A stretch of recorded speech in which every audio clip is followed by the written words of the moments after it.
On February 16th of this year, which was 292 days ago, I offered my maiden speech as a new member of the United States Senate. And the subject of the speech was immigration, and in particular, an emphasis on DACA and the Dreamers. And here we are 292 days later, and we have failed to move forward in any substantial or substantive way in bringing relief to these Dreamers who have qualified for DACA status. And so we stand here, these 292 days later, talking about an issue that we must ultimately, and before the end of this year, resolve. Let's also be clear, 3 months ago today, on September 5th of this year, the administration arbitrarily, recklessly, and cruelly ended DACA, the Deferred Action for Childhood Arrivals program. DACA allowed young immigrants who were brought here by their parents to live and work in this country without fear that they would be deported. Later this week, on Friday, December 8th, funding for the government runs out. And I have been clear, along with my friend from Illinois and several other colleagues, that any bill that funds the government must also include a fix for DACA. Now, I want to talk with you about why I believe it is important that we resolve this issue, because I do believe there's a lot of misinformation out there, and I think it's important we as policymakers, as leaders in our country, that we craft and create public policy based on facts, not in misinformation and certainly not fear.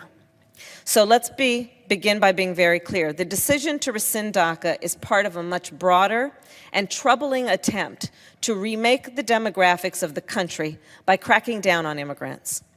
We have an administration that has ignited anti-immigrant sentiment, characterizing immigrants as rapists and murderers and people who are going to steal your jobs. And we have an administration that has implemented an aggressive anti-immigrant agenda. This administration has called for a border wall that could cost up to $70 billion. They've implemented Muslim bans, which severely restrict immigration from 6 Muslim-majority countries. They've requested 10,000 new ICE agents, and 5,000 new Border Patrol agents when they've not given the resources to be able to fill all the vacant positions they now have. And they've ended the protected immigration status known as TPS for Haitians and Nicaraguans who fled disasters, and may crack down on the protected status of Salvadorians as well. They're seeking to lower the refugee cap from 110,000 to 45,000, at a time when we have seen an increase in the worldwide number of refugees who are in crisis. And this is the lowest number ever in the history of this country, actually since 1980. And then General John Kelly, the President's Chief of Staff and former Homeland Security Secretary, said that he wishes the number was between 0 and 1, the number of refugees we would admit into our country. Now, I want to be clear, I have an incredible amount of respect for the men and women of the Department of Homeland Security, who each day leave their homes committed to doing the work of keeping our homeland secure. It is noble and important work, and their mission is critical. And the vast majority of those frontline agents, I believe, are doing their jobs honorably and effectively. But it is troubling when the White House has encouraged frontline agents to, quote, take the shackles off. In fact, the acting ICE director has said, quote, if you're an immigrant in this country illegally, you should be uncomfortable. You should look over your shoulder. And when you look at these independent acts, there is a clear constellation that's formed. This enforcement surge is a barely disguised purge. And this is not leadership. Leaders should not be in the business of inciting fear and sowing hate and division. Instead, leaders should be about creating smart public policy based on facts. So here are some of the facts. It is a fact that there are 700,000 DACA recipients, 200,000 of which are in California alone. It is a fact that the Dreamers have been extensively vetted before they qualified for DACA. They've gone through a process. They've turned over copious amounts of paperwork with incredible detail. They've gone through background checks. They've given personal information about the circumstances of their arrival. They've answered questions that seek to figure out whether they've committed a crime. If they applied and they received DACA status, we determined they were not a threat in that regard to our public safety. We asked questions that sought to figure out if they've graduated high school, are they living a lawful and productive life? And it is only when they cleared that extensive vetting that they qualified for DACA status and received DACA status. Let's be clear that these Dreamers who receive DACA status, they study in our colleges, they serve in our military, they work in Fortune 100 companies. And they are contributing to our economy in a way that we all are benefiting. If DACA recipients were deported, it is estimated that California would lose $11 billion a year. The United States economy as a whole would lose an estimated $460 billion over a decade.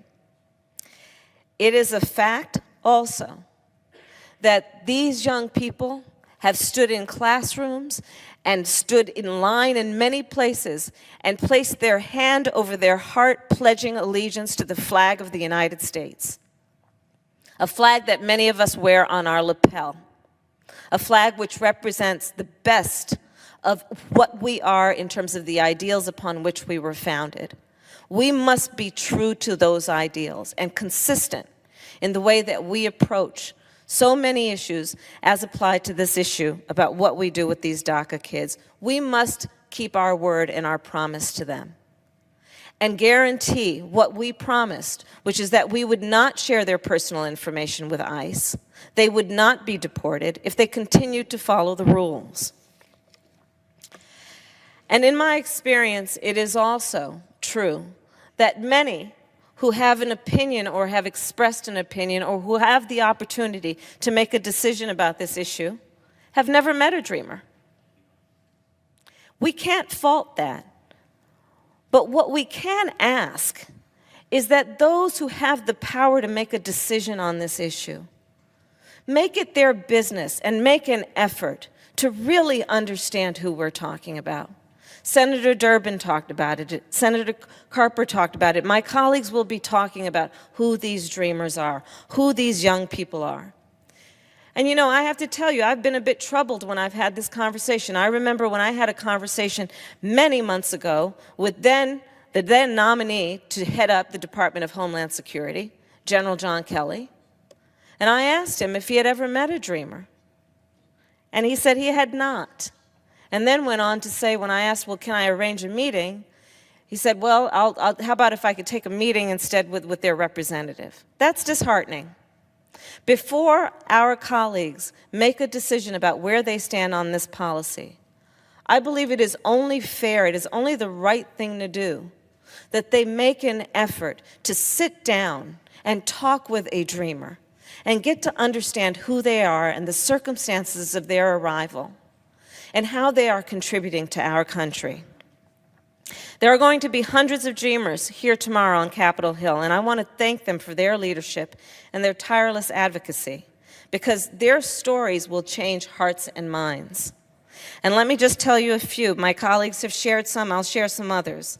I've met Yuriana Aguilar, who I brought to the President's Joint Session address this February. Her parents were brought here from Mexico when she was just 5 years old. She grew up in Fresno, California. She attended public schools. She attended UC Merced.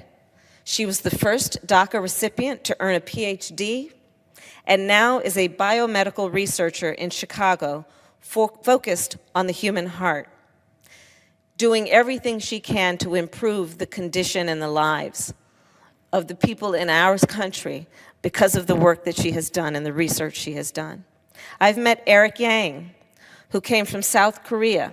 He grew up in Irvine, California, and is now studying business economics at UC Irvine, where he works to help other students. My husband and I attended a play recently in Los Angeles. It's a great program where there's free entertainment in the community park, and families show up and have a wonderful evening outdoors with each other in fellowship. And I met a young woman who came up to me, and she was with a group of friends, and her friends said, tell her. And I looked at this young woman. She looked like she was about maybe 19 years old. I said, well, tell me what? Tell me, what's going on? And she looked up and she looked at me and she spoke so quietly I didn't hear what she said, and I asked her to repeat herself. And she looked at me and she started crying and she said, I am DACA. And she was trembling as she cried, absolutely in fear of what her future may hold. So I suggest that before we take a position on this issue, let's take a moment, each one of us, our colleagues and each of us as individuals, to see these young people, to truly see them, and to see them not through a lens that is about partisanship or politics, not through a lens that is ideological, but instead to just see them based on who they really are and the practical realities of the life that they lived that brought them to this country, the circumstances that brought them to this country, and the lives they are living every day now.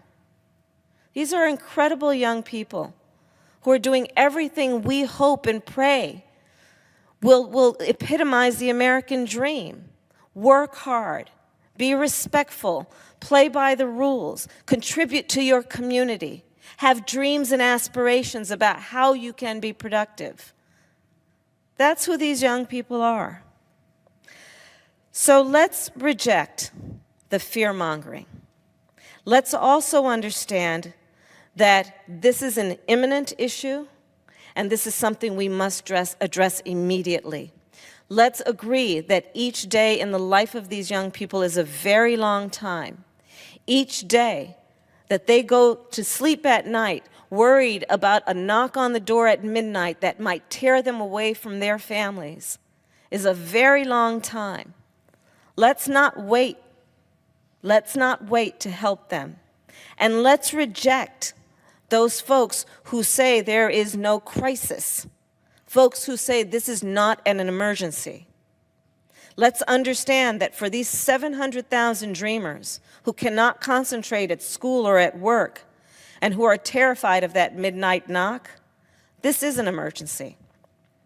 Let's think about the classmates and the coworkers and our neighbors and family members who have these children who are terrified that this protected status will be stripped and taken away. For them, this is an emergency. Let's think about the 122 dreamers who are losing DACA status every single day. 851 of them every week. Over 11,000 of them since September. And let's agree, this is a crisis, this is an emergency. It's been 91 days since this administration ended DACA, and we cannot wait a single day longer. So let's reject the fear-mongering. Let's find a bipartisan consensus to act in the way we know we should and can. Let's put the DREAM Act to a vote today. I believe it could pass and would pass if everyone looked in their hearts and looked at the facts. Today, 35 House Republicans just signed a letter saying they want a DACA fix before the end of the year. And it included members from California and Texas and Florida and Utah and Pennsylvania and New York. Earlier today, my colleague, the junior senator from Arizona, said, quote, "We don't need to make a statement, we need to make a law." I couldn't agree more. Let's give these dreamers a future. I yield the floor.